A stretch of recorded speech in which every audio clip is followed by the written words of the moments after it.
Missouri's approach to rent increases mirrors the same location-dependent framework we've discussed in our other Missouri videos. Because the state doesn't have a comprehensive residential landlord-tenant act, the rules depend heavily on where your property is located and what your lease says. The governing provisions are scattered across Missouri Revised Statutes Chapters 441 and 535, supplemented by common law principles and an increasingly active set of local ordinances in the state's largest cities. Missouri does not have statewide rent control or rent stabilization. There is no state statute that caps rent increases, limits the frequency of increases, or requires landlords to obtain government approval before raising rent. Missouri's political and regulatory environment has consistently favored property rights and market-based pricing, and rent control has not gained significant traction in the state legislature. Missouri has enacted a preemption statute that limits local government's ability to regulate certain aspects of the landlord-tenant relationship. Under Section 441.043, no political subdivision can enact, maintain, or enforce an ordinance that prohibits a landlord from taking any action that state law would otherwise permit regarding the rental of real property. While the scope of this preemption has been subject to interpretation, it creates a significant barrier to local rent control. However, Kansas City and St. Louis have both pushed the boundaries of what local tenant protections are permissible, and the interplay between state preemption and local authority remains a developing area of Missouri law. For month-to-month tenancies, the landlord must provide advance written notice before a rent increase takes effect. Because Missouri doesn't have a specific statutory provision addressing rent increase notice periods in the way that URLTA states do, the general rule is that the landlord must provide notice equal to one rental period, typically 1 full month's notice for a monthly tenancy. So if rent is due on the 1st and you want the increase to take effect on May 1st, you should deliver written notice by April 1st at the latest. The notice should be in writing and should clearly state the current rent, the new rent amount, and the effective date. While Missouri doesn't mandate a specific statutory form, putting the notice in writing and delivering it by a documented method is essential. In a state where the statutory framework is relatively light, your written documentation becomes your primary evidence if a dispute arises. For fixed-term leases, the rent is locked in for the duration of the lease term, unless the lease includes a provision allowing midterm increases. Without such a provision, the landlord must wait until the lease expires to negotiate a new rent. When the lease approaches expiration, the landlord should communicate the proposed new rate well in advance to give the tenant time to evaluate and decide whether to renew. If the tenant doesn't agree to the new rate, the lease expires at the end of its term. If the tenant stays and the landlord accepts rent, the tenancy generally converts to a month-to-month arrangement, subject to the 1-month notice requirement for future changes.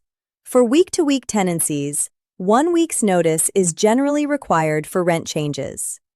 Now let's talk about Kansas City and St. Louis, because these two cities have been increasingly active in tenant protection legislation that affects how rent increases work in practice. Kansas City enacted a tenant protection ordinance that includes specific requirements affecting the landlord-tenant relationship. While Kansas City hasn't enacted a traditional rent cap, the city's ordinance includes provisions that create procedural requirements and tenant protections beyond what state law mandates. Landlords in Kansas City should review the current ordinance carefully to understand what additional requirements may apply to rent increases, including enhanced notice provisions and tenant rights disclosures. St. Louis has similarly expanded tenant protections through local ordinances and has implemented programs designed to address housing affordability. The city's approach has included additional notice requirements and tenant assistance programs. St. Louis landlords should be familiar with the city's current requirements. The political dynamics in both cities continue to evolve. Kansas City and St. Louis have active tenant advocacy communities that push for additional protections, and new ordinances or amendments to existing ordinances can be enacted at any time. Landlords in these cities should monitor local legislative activity closely.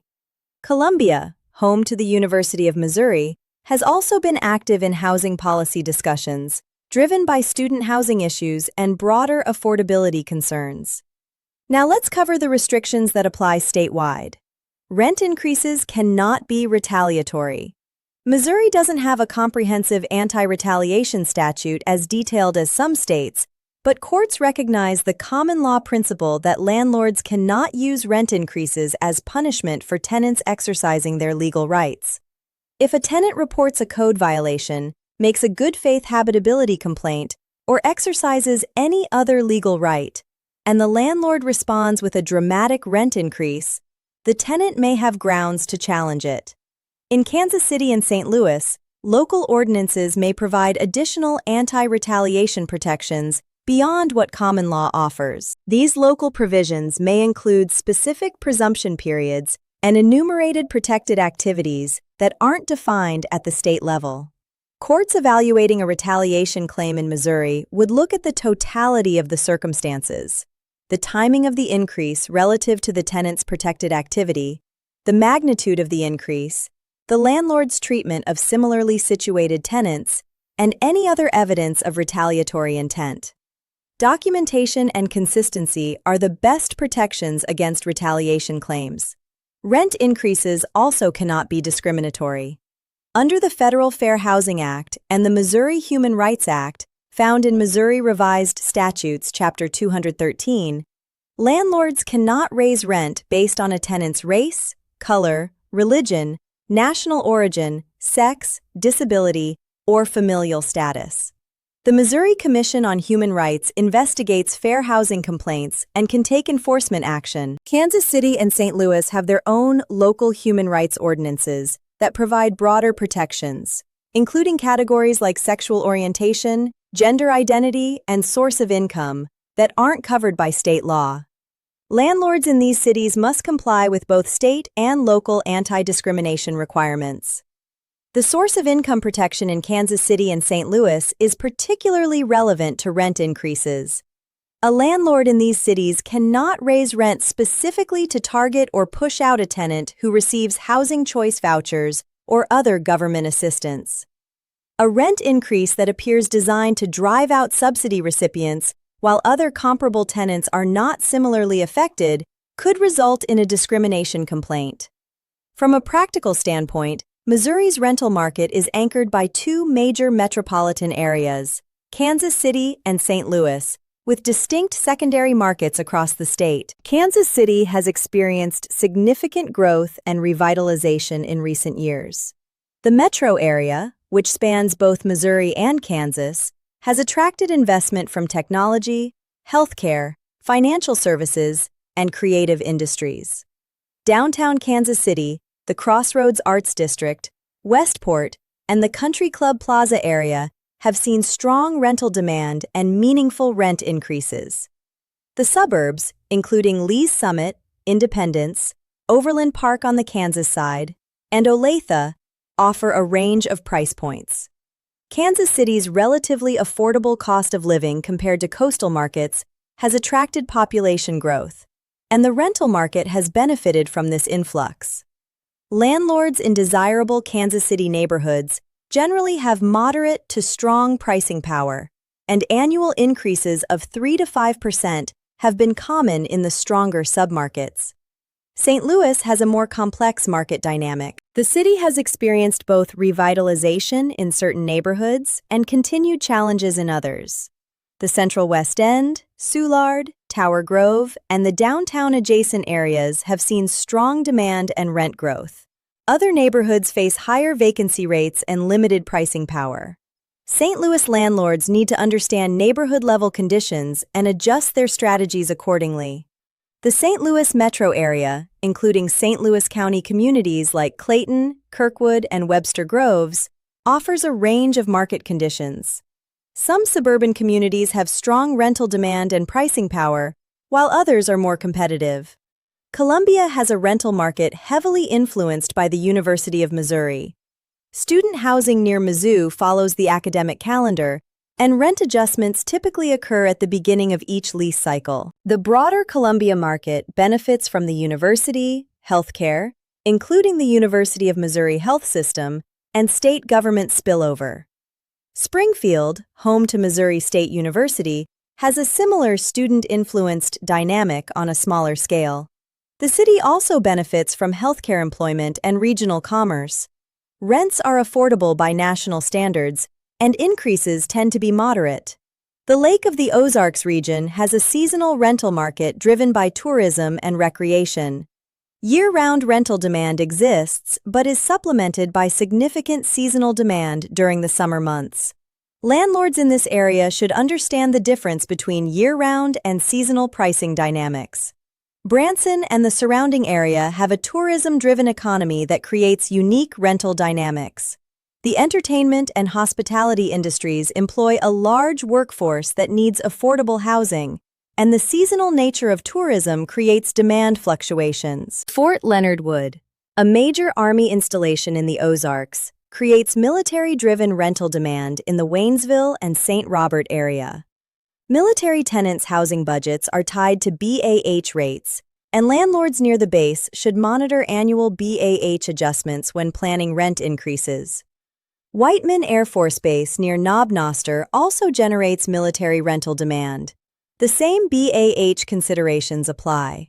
One best practice for Missouri landlords, because the state relies on a patchwork of statutes, common law, and local ordinances rather than a single comprehensive act, your lease agreement is your most important tool for managing rent increases. Include clear language about how rent adjustments will be handled at renewal, what notice period will be provided, what factors may influence the new rate, and whether automatic escalation provisions apply. In a state where the statute provides minimal guidance on rent increases, the lease fills in the critical details. Another best practice, for landlords who operate in both Kansas City or St. Louis, and in outstate Missouri, maintains separate procedures for each jurisdiction. The requirements in the major cities may include additional notice provisions, tenant disclosures, and anti-discrimination categories that don't apply in the rest of the state. Using a one-size-fits-all approach can result in compliance failures in the more regulated jurisdictions. Missouri also has specific requirements for manufactured home community lot rents under the Missouri Manufactured Housing Landlord-Tenant Act. Landlords who own or manage manufactured home parks must follow specific notice and procedural requirements for lot rent increases that differ from standard residential tenancies. These requirements include specific notice periods and content requirements. For Missouri landlords who participate in the Housing Choice Voucher Program, rent increases must be approved by the local housing authority. The authority evaluates whether the proposed rent is reasonable by comparing it to comparable unassisted units. In Kansas City and St. Louis, where source of income protections exist, the interaction between voucher program rules and local anti-discrimination law adds an additional layer of compliance. Submit increase requests well in advance of the desired effective date. Missouri requires landlords to return the security deposit within 30 days of the tenant vacating. While this doesn't directly regulate rent increases, landlords should understand that increasing rent doesn't automatically entitle them to collect additional deposit from an existing tenant.